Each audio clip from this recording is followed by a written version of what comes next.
Hey everyone, Elise here from TGG Gaming, and who am I here with? Nazeer Robinson. And what do you do this weekend? I got 10th place at Star Charity, X11. I played branded Bystial, not branded Despia, even though there's Despia cards. The branded stuff is better now than the Despia cards. Found myself not really using them as much, but you know, the main engine of the deck. But let me show you the list. A Boober. I mean, this is just Stratos right now. It's definitely really good. I like having it with the field spell because you kind of can just loop them. Whenever your fusion dies, it gets destroyed in battle, it dies, you just bring back your fusion again. And also, I find myself a lot of times not even searching Branded Fusion anymore because I don't have to. There's a combo that gets to Branded Fusion first, so if I don't have a way to play around Ash, I can just get to the field spell and then maybe search the Outbass later for a similar poly play, but I'm not playing poly. I'll show you what I do later. Play one ad libitum, and then the rest is just 2 tragedy. This comes up late. I can't figure out a way to take this out and play 3. I feel like this is still very important for late game. So in terms of taking this card out, I don't think it's a good idea. 3 Outbass, 1 Albion, Cartesia, a Courier, and actually I play Kit now.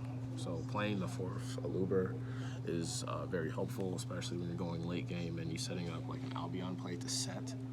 I find it nice to kind of just add the banishment with this and getting rid of a dead card in hand, which is kind of nice. And then also this does special summon itself. And having an extra search target for late game is also very nice.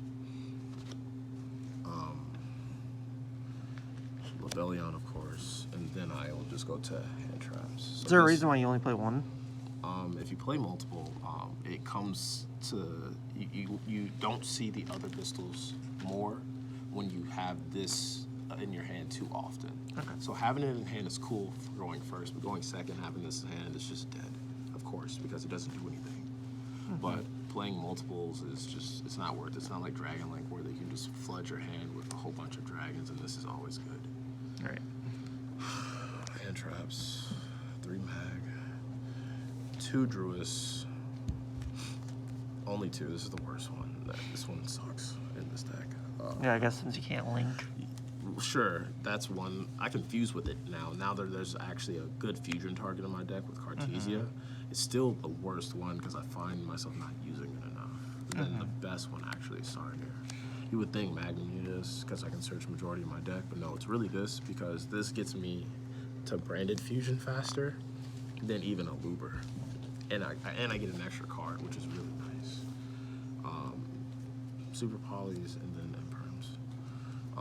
Yeah, this is for tier every time I've seen this card for the most part. Unless it's like awkward situations, I feel like opening Imperm against tier is just really strong right now versus playing Bale or DD Crows. Also, this is more universal. I might play Valor, I'm not sure. I'll know in the future. Consistency cards, Foolish, Sark. Instead of Allure. Why am I not playing Allure? If you're playing Allure, you're playing Patchwork. Because you have more chances of having dead darks in hand with Patchwork. Yes, you do get Poly, which is nice. I might consider playing it, but I'm not sure. I like this deck at 42 right now and playing with the other package that I decided over the others. But Gold Sark has been really broken, especially if you're siding into the Raw's Disciple. You can just kind of play around any Bystial at that point because it doesn't matter. It says up to when you summon them with the expulsion. And just getting Raw's Disciple on board sometimes is just a game. 3 opening. And 1 High Spirits. Okay, so I was playing 2. 1 is enough actually, because you don't want to just see this card that much, but the fact that I can just send it to grave and then get it at the end phase of a combo going first, especially if I didn't use it, or just use it in the draw phase with Sarnier is really good. So the combo with it is this plus Sarnier. You do High Spirits in this at Albion. This sends Retribution, which is here. And then you do Albion send whatever branded spell you need, Branded Fusion, which is the next 3. And then you do Retribution, add, and draw, because the Albion, of course, sends for cost, which is really nice.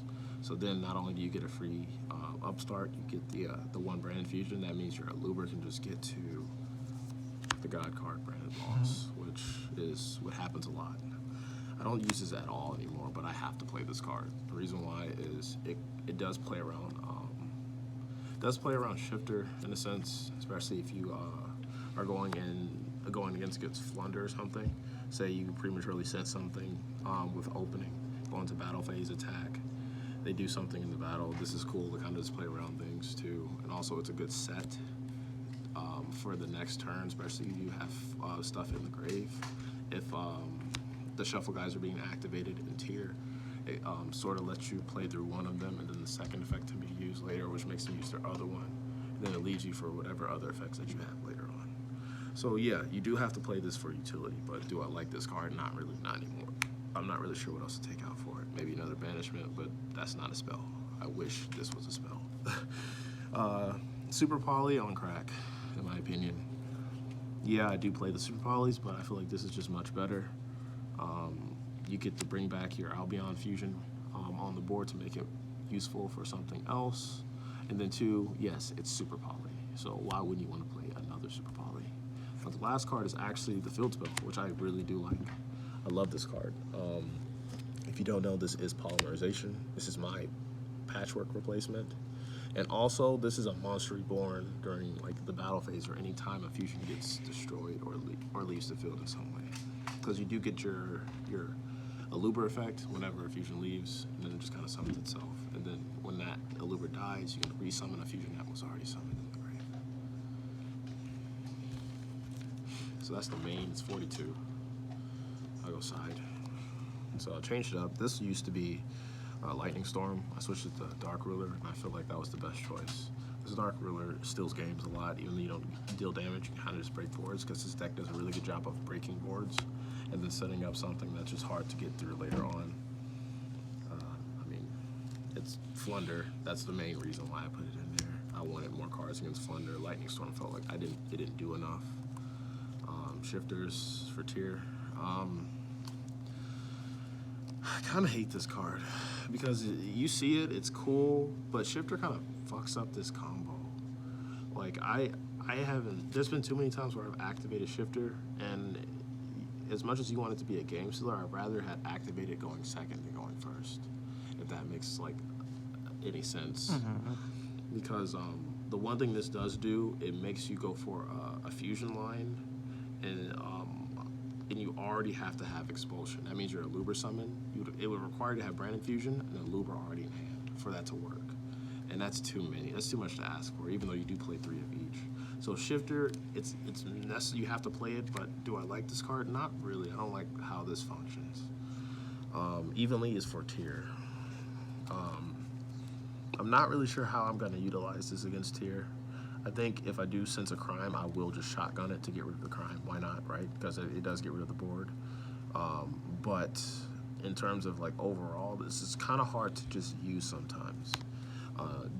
Would I have preferred Lightning Storm over it? No, because Lightning Storm doesn't hit enough. And then two, the tier traps proc when they die. So it's just, this was just a better choice. Then I do the 2 ofs that are for going first.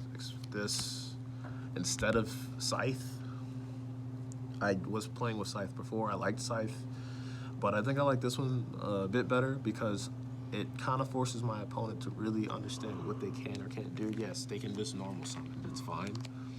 But Ross Disciple is highly annoying because they can't do anything else. They can't even special summon, and their tribute has to be of a God card. So the restrictions is pretty hefty. It is a light, so it makes it easier to go into a Branded Fusion card. And yeah, I don't have to explain these. Like, I wanted to play a second Zombie World, that's what I would say. But I don't have to. Zombie World is just good against the Bird deck, and I want to say this deck's worst matchup really is just Bird sometimes. The only hard card in that deck is, it's not even a statue, it's the Field Spell. Getting rid of the Field Spell is sometimes just like the thing. So having Zombie World over maybe Dark Ruler can be nice, but Dark Ruler does just a bit more. And then the last two cards are my time cards. Now this is a weird one.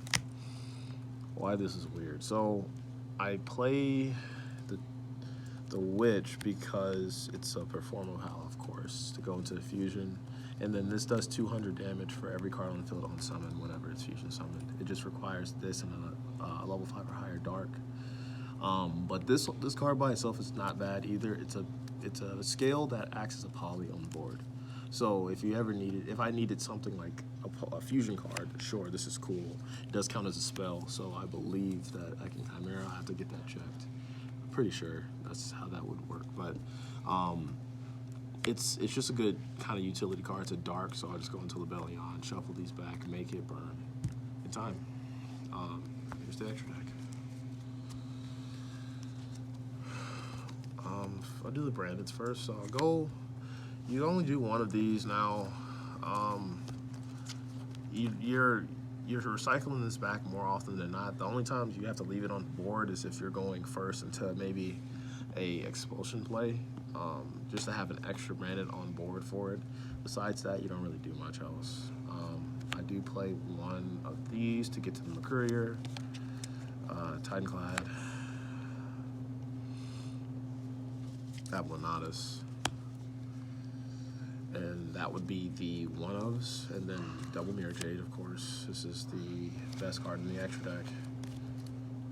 I mean, this is the boss monster. It was really funny. I didn't have to make this very often this weekend, which was really strange. I was really using majority of the other fusions to play around things, and if I went first, yeah, I made it, so I can count on my hand. I want to say maybe 4 or 5 times I made this, which isn't a lot over time. My first matchup was the mirror match. I barely made this card. I was kind of just using his cards. The only time I made Mirror Jade is if I was breaking a board, and that, you know, came in handy every so often. And then what we switched up on, instead of playing 2 Lebellion, you actually play 3 Albion now. So the combo now is to start with this and send Lebellion. Banish the whatever, if you have a Luber and a Dark, to go into this, and then make the Mirror Jade after. Then summon Lebellion, the Bystial Lebellion off of this to set up a lost play on your opponent's turn. Then you have a Banishment, Lost, Mirror Jade, and then whatever other cards that you've searched within the turn, which is pretty decent. The other cards is my Super Poly target, Chimera. I don't have to do too much explaining. Yeah, Draco, Stapelia, the Despia fusions. And then the special one is this. Now, the Dragon Crime is basically used with Cartesia. The materials is Spellcaster and Dragon, which is really cool. So that means that more often than not, you won't have a dead fusion in hand. You'll be able to make something with Cartesia, and that was the issue with it before, is that there wasn't a whole lot to fuse with it, even though you have other good targets. I like the fact that now since I'm playing more dragons, this is viable, why this is good. So essentially what it does is whenever a monster effect is activated, a special summons, it procs. And it will either banish that monster or that and all monsters on the field with the same typing. Which is somewhat good against tier. I was testing with it. It's kind of niche, but I like the fact that it is a very high level 8 3K body. The only issue with this card, it does lose attack for every banished card by 100. I'm not sure if I like that very much, but that's the list. The only changes that I will make is I'm considering playing Patchwork again, just to have more cards basically against tier, because I felt like having a poly was kind of nice going second. That's pretty much it. Thank you. All right, any shout outs or anything before we close on out? Shout out to Team X, my family, the store here, all the stores in Minnesota. Thank you, VCG, for some of these cards too, if there was any. Love y'all. Thank you. All right, thank you for the deck profile. Hopefully we'll see more from you soon. Make sure you guys like, comment, subscribe. See you guys next time. Bye, everybody.